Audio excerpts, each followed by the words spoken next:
आइए डॉक्टर साहब। वैसे तो तुम्हारी माँ की हालत ठीक लगती है, लेकिन ख्याल रहे वो दिल की मरीज है। पहले दिल के 2 दौरे तो वो बर्दाश्त कर गई, लेकिन तीसरा दौरा जानलेवा भी हो सकता है। इसलिए कोई भी दुख, कोई भी सदमा उनके करीब नहीं आना चाहिए।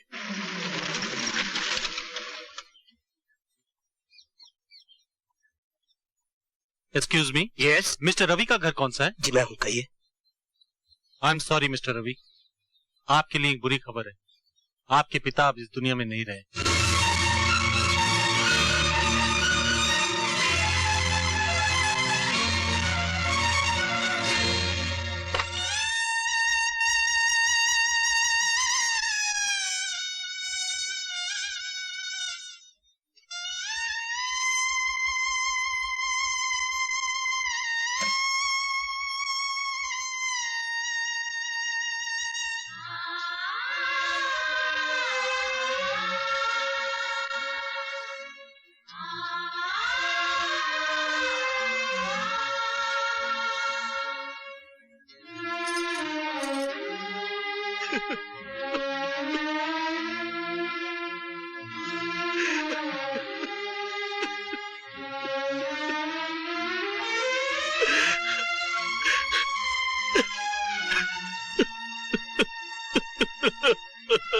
अरे शीला, मनोहर, क्या हुआ?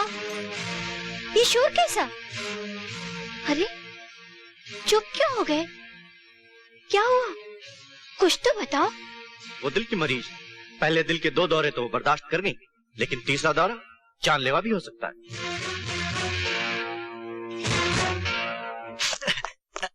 अरे माँ, तुम्हारी क्यों चले? तुझे आराम करने के लिए कहा ना डॉक्टर ने। अरे मुझे तो ऐसा लगा कि तेरे पिताजी आए हैं। नहीं माँ, पिताजी तो हमसे बहुत दूर है, वो भला कैसे आ सकते हैं? वो क्या है कि तू दिन भर उनके बारे में सोचती रहती है ना, इसलिए तुझे ऐसा लगा। तुझे आराम करने के लिए कहा ना। हाँ? आराम कर। चल।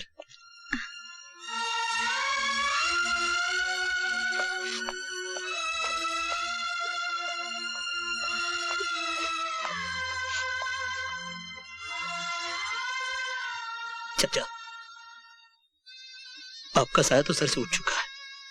अब अगर माँ को पता चला। जानता हूँ बेटे, तेरी माँ को अब हम में से कोई नहीं बताएगा कि वो सुहागन अब विधवा हो चुकी है। रवि, सच पूछो तो हमें इस बात का गर्व है कि तुम्हारे पिताजी से देशभक्त हमारे कंसर्न में काम कर रहे थे। उनकी मौत एक मामूली आदमी की मौत नहीं है रवि, एक शहीद की मौत है रवि, एक शहीद की। उनका खून बेकार नहीं गया रवि, उन्होंने अपना खून बहाकर सांगा और उसके बेटे शिवा जैसे देशद्रोही के दाग को इस धरती पर से धोया है। Relax Ravi, please relax.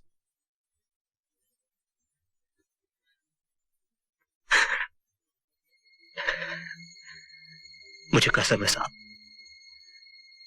देशद्रोहियों के खिलाफ जो जंग मेरे पिता ने शुरू की, अब उसे मैं लड़ूंगा।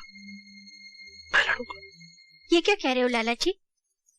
तुम्हारा पैसा तो हमेशा तुम्हें बिना बोले दिया गया है। आज थोड़ी सी देर हो गई तो तकाजा करने चले आए।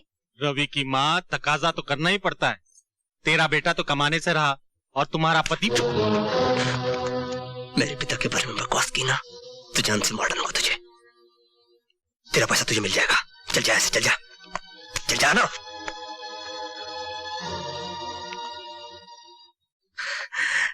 एक महीना पैसा क्या नहीं मिला, घर तक आ गया। कल पैसा कहाँ से लाएगा बेटे? तेरे पिताजी तो हर महीने वक्त पर मनी ऑर्डर भेजा करते थे। पता नहीं भेजा होगा माँ, भेजा होगा। तुझे पिताजी की मजबूरी का पता नहीं। और कभी कभी क्या होता है मालूम है माँ, ये पोस्ट ऑफिस वाला ना ये देरी कर देते हैं। अच्छा तुझे माँ, तू खाना लगा, मुझे बहुत भूख लगी है। तू जाना माँ।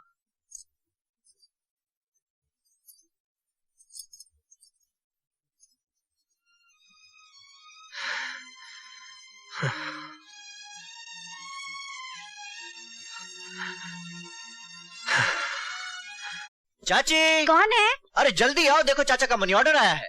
सिर्फ मनी ऑर्डर, खत नहीं आया?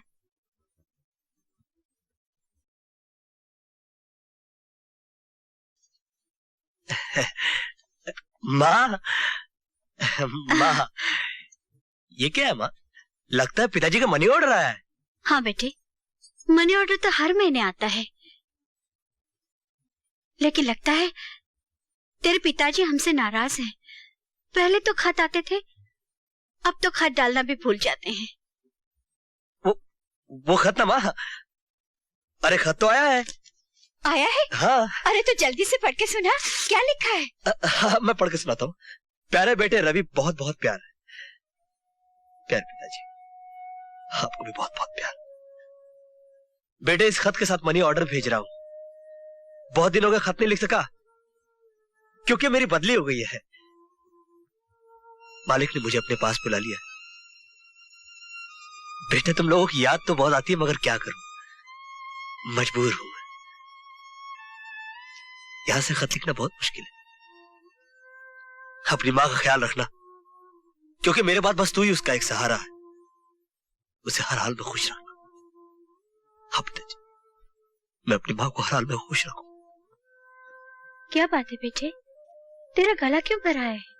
वो कुछ नहीं मां, जब भी पिताजी की याद आती है आंख भर आती है। पगली, अरे तू हमेशा हंसता रहे, तेरी आंखों से आंसू की एक बूंद भी न निकले, इसीलिए तो हमसे इतनी दूर रहकर इतनी मेहनत करते हैं। अगली बार वो जब आएंगे ना, तब मैं उनसे कहूंगी कि वो कहीं नहीं जाए।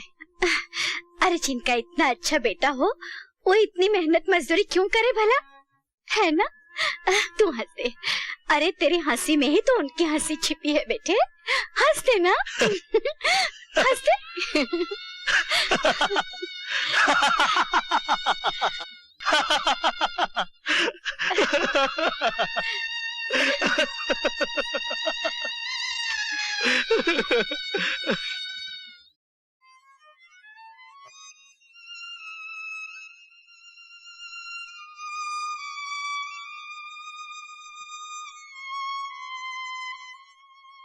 पहली नजर में लोग एक दूसरे के हो जाते हैं, ये किताबों में तो पढ़ा था, और अब जिंदगी में भी देख लिया है ना। सोचती हूँ बॉम्बे वापस जाऊंगी तो मेरी बात पे यकीन कौन करेगा। कॉलेज टूर पर निकली थी और जिंदगी के सफर में किसी के साथ हो ली। हम जब धूमधाम से बैंड बाजे के साथ आपके शहर बंबई आएंगे, तब तो पूरी दुनिया यकीन करेगी ना। अगर शादी के दिन भी तुम्हारा यही हुलिया रहा, तो घोड़े पर चढ़ के तुम दुल्हा नहीं लगोगे, लगेगा कोई राजपूत घोड़े पर बैठ के लड़ाई करने जा रहा है। जब मेरे डैडी से मिलने आओ तो इस हुलिये में मत आना। मतलब हमारे ससुर साहब हमको हुलिये से पसंद करेंगे। अच्छा आप ही बताइए, हमारा हुलिया होना कैसा चाहिए? ये जो तुम्हारी दाढ़ी है ना, ये नहीं चलेगी। ठीक है। और ये जो तुम्हारे कपड़े हैं ना, ये भी नहीं चलेंगे।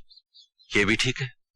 और बस बस बस बस, अब ये मत कह देना कि मेरी आंखों का रंग भी तुम्हारी आंखों जैसा होना चाहिए।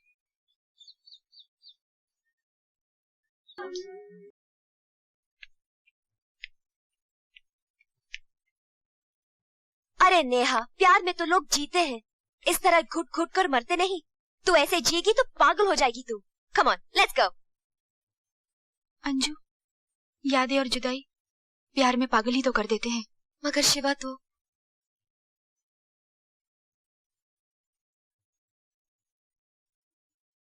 नहीं अंजू, इनकी सांसें तो मेरी हो चुकी हैं। जब मेरी सांसें अभी तक चल रही हैं, तो इनकी धड़कनें कैसे बंद हो सकती हैं? नहीं, नहीं, ये सच है बेटा। जब हमने तुम्हें उन जालिमों से बचाया था, उस वक्त तुम में सिर्फ 2-4 सांस ही बाकी थे। तुम्हारी बहन मर चुकी थी, हमने उसका संस्कार भी कर दिया था। ये रही उसकी अस्थियां।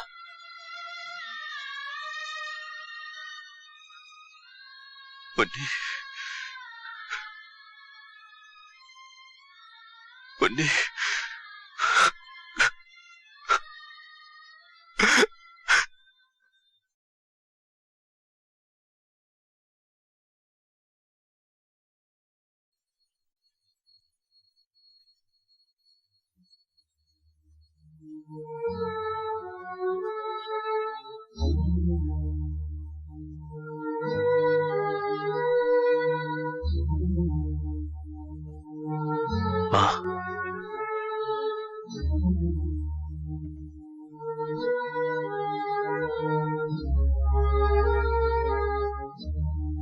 मुझे विश्वास था मेरा शिवा जरूर आएगा।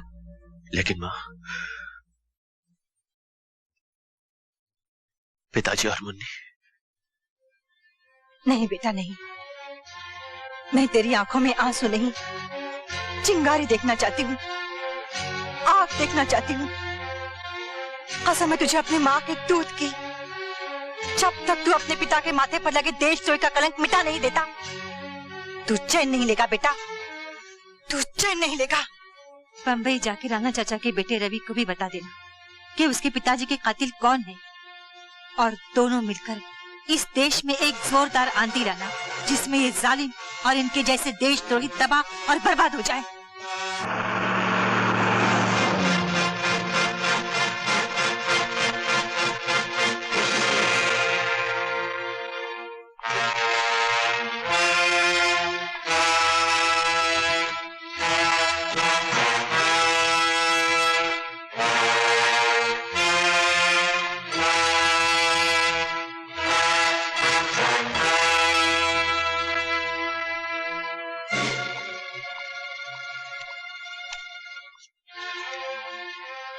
सुनिए भाई साहब, रवि माथुर कहाँ रहते हैं?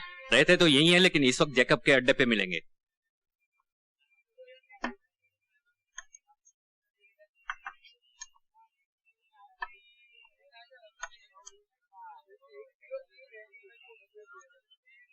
अकेले में शराब सिर्फ दो तरह के लोग पीते हैं, एक वो जिन्हें शराब ने मार रखा हो, और दूसरे वो जिन्हें गम ने मार रखा हो।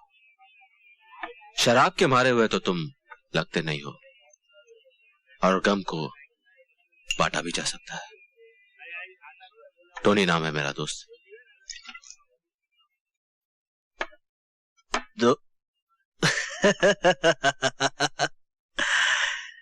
दोस्त, लगता है तुमने अभी तक दुनिया नहीं देखी। एक राय देता हूं, जिंदगी में जितने चाहे दुश्मन बना लेना, मगर कभी किसी को अपना दोस्त नहीं बनाना, क्योंकि दोस्त एक ऐसा नाग है जिस लहू को पीकर जीता है, एक दिन अपना सारा जहर उसी लहू में भर देता है। कभी मत पालना ऐसे नाग को, कभी नहीं। लगता है जिस तरह कभी कभी रात के अंधेरे में रस्सी सांप नजर आती है, उसी तरह गलतफहमी के अंधेरे में तुम्हें दोस्त नाग नजर आ रहा है। गलतफहमी के अंधेरे में नहीं, मैंने उस नाग के दांतों के निशान देखे हैं अपने बाप के जिस्म पर, उसकी जलती हुई चिता की आंख की रोशनी में। और सुना है कि उस नाग का सपोला भी इस शहर में आया हुआ है, मेरे बाप के हमदर्दों को डसने के लिए। एक बार, बस एक बार मेरी आंखों के सामने आ जाए। हाँ, सामने तो वो जरूर आएगा। दुश्मन होगा तो दुश्मनी जताने, और अगर दोस्त होगा तो दोस्ती साबित करने। हाँ, एक बार उसके बाप ने अच्छी दोस्ती साबित की थी।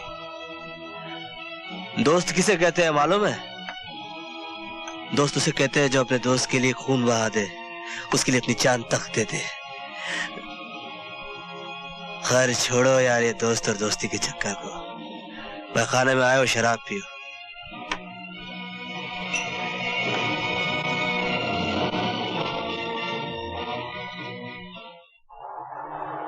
उन जालिमों ने रवि के दिल में मेरे खिलाफ नफरत भर दी है।